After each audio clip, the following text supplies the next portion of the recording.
Have you ever wondered if there's a hidden code, like a secret language, woven into the very fabric of our reality? Maybe a kind of divine signature left behind by a cosmic creator?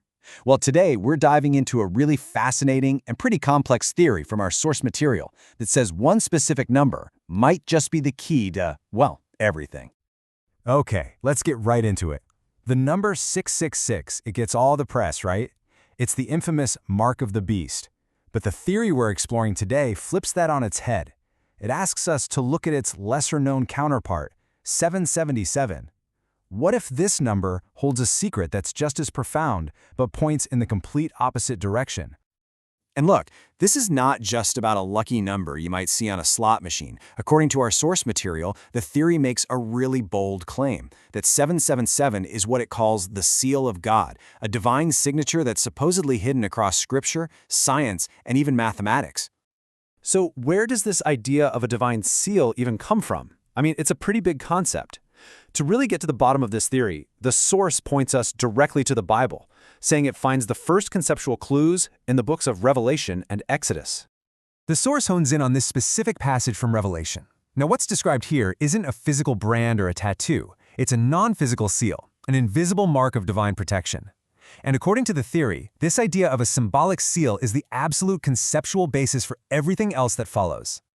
So, if this divine seal exists, what would it look like? What are its components? Well, the source argues they're actually hidden in plain sight, right inside the Sabbath commandment. Think about a traditional seal, like from a king. It has two parts, a name or a title, and the property or territory it represents. Well, the commandment mentions the Lord, that's the title, and that he made heaven and earth, that's the property. The argument here is that the Sabbath itself is designed to function as this conceptual seal. But this is where the theory takes a huge leap. It moves beyond just concepts and into an actual numerical code, starting with the very first verse of the entire Bible. This, according to the source, is where theology meets mathematics. Now, to unlock this alleged code, the source uses a practice called gematria. You might have heard of it. It was pretty common in ancient cultures where alphabets, like Hebrew and Greek, didn't have separate symbols for numbers, so each letter also stood for a number. Gematria is simply the practice of calculating the numerical value of a word by adding up its letters. The belief was that words with the same value are somehow mystically connected.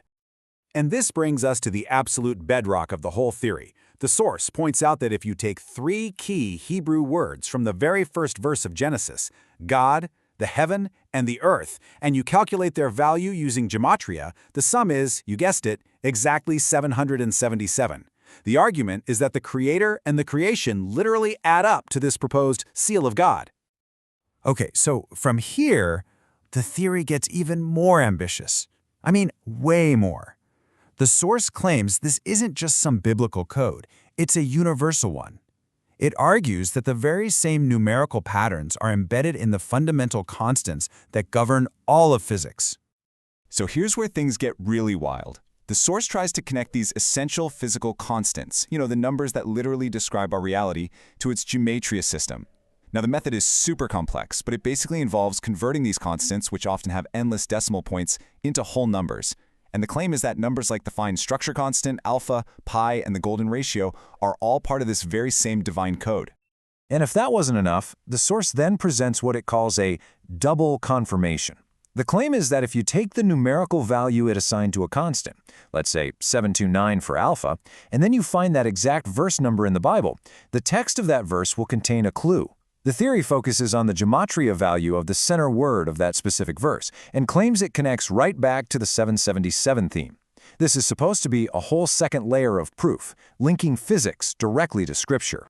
Now, to tie all of these different threads together, from theology to physics to gematria, the theory zooms in on one more crucial number.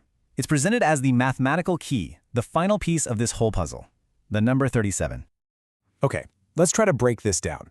First up, the factors. 777 is simply 21 times 37. Easy enough. Second, the shapes. In geometry, certain numbers can form cool shapes. 37 is special because it's both a star number, it can form a six-pointed star, and a centered hexagonal number. So here's the kicker, the final equation the source presents. It claims that if you add the gematria value for the phrase 37 the star, plus 37 the hexagon, plus the value of what's called the 37th triangle number, That sum is exactly 777. All right, so we've journeyed through theology, linguistics, physics, and some pretty dense mathematics. Let's pull all these threads together now and look at the grand theory the source is actually building around this one number, 777. So in a nutshell, the argument we've just explored is that 777 is the seal of God because it's supposedly everywhere, connecting all these different domains of knowledge. It's presented as a conceptual seal in the Sabbath, a linguistic code in Genesis, a physical code in the constants of the universe, and a mathematical code built from the special properties of the number 37. And this, of course, brings us to the ultimate question.